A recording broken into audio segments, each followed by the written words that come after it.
People often say that secrets destroy marriages. For 6 months, I believed that was exactly what was happening to mine. My name is Claire Bennett, and I live with my husband Ethan in Charleston, South Carolina. We had been married for 12 years, and like many couples who had spent more than a decade together, our lives had settled into routines. We worked, paid bills, took care of responsibilities, and somehow convinced ourselves that we'd have time for romance later. But later never seemed to come. Then, 6 months before our anniversary, Ethan started acting strangely. At first, I brushed it off. Everyone goes through stressful periods. But gradually, little things began to add up. He suddenly started taking phone calls outside. Whenever I walked into the room, he'd quickly lock his phone. Some nights he'd stay up late, whispering to someone while sitting on the back porch. If I asked who he was talking to, he'd smile and casually say, "Nothing important." Nothing important. Those 2 words became my enemy.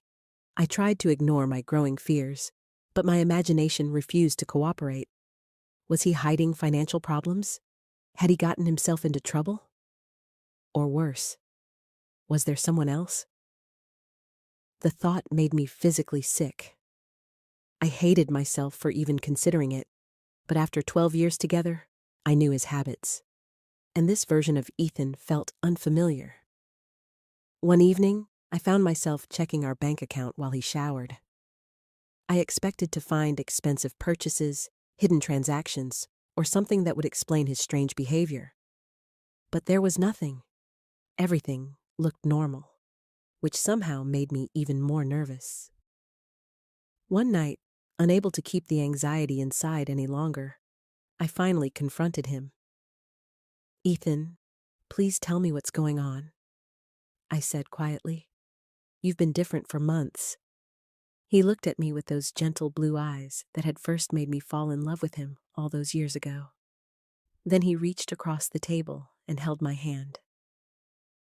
"Claire," he said softly, "I know I've been acting strange, but I need you to trust me."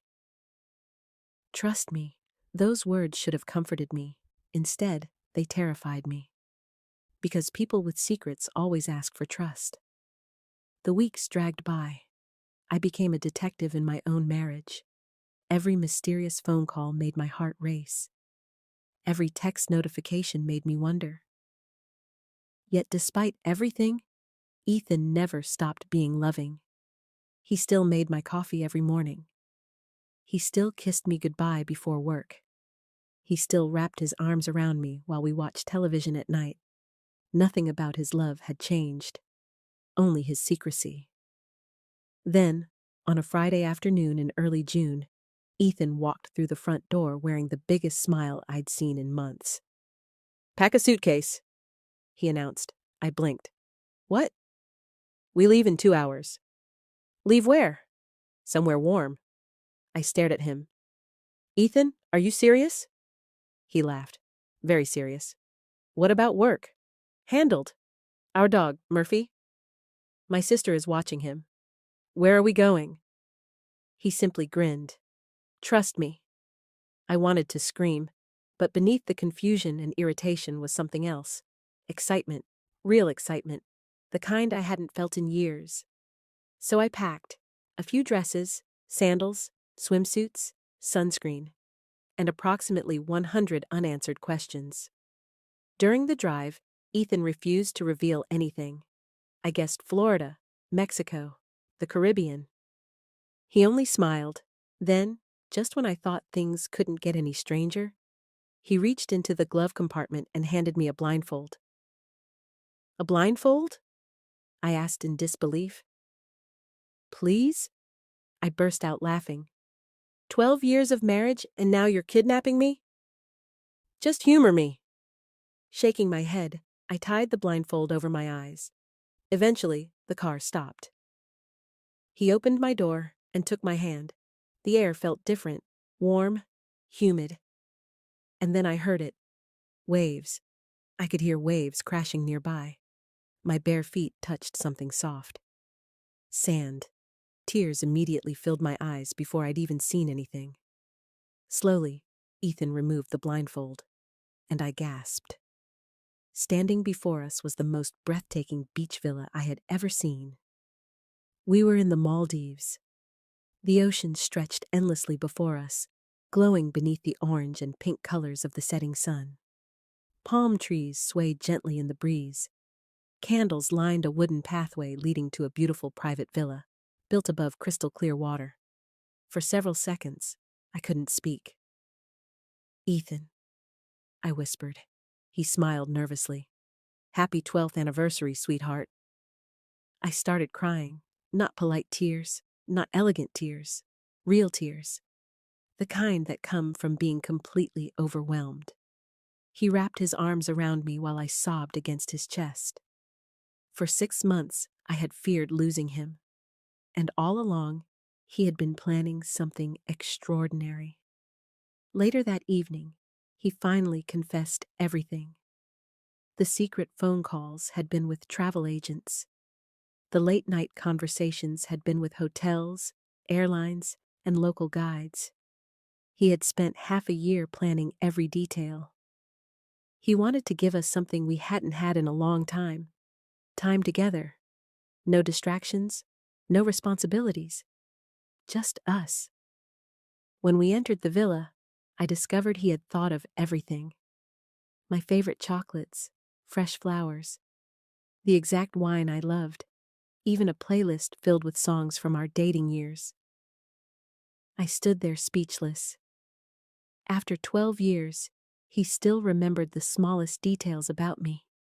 That realization touched me more than the luxurious surroundings ever could. Over the next few days, something beautiful happened. We remembered each other. Not the exhausted versions who rushed through daily life. Not the people buried beneath responsibilities. We remembered the young couple who once stayed awake talking until sunrise.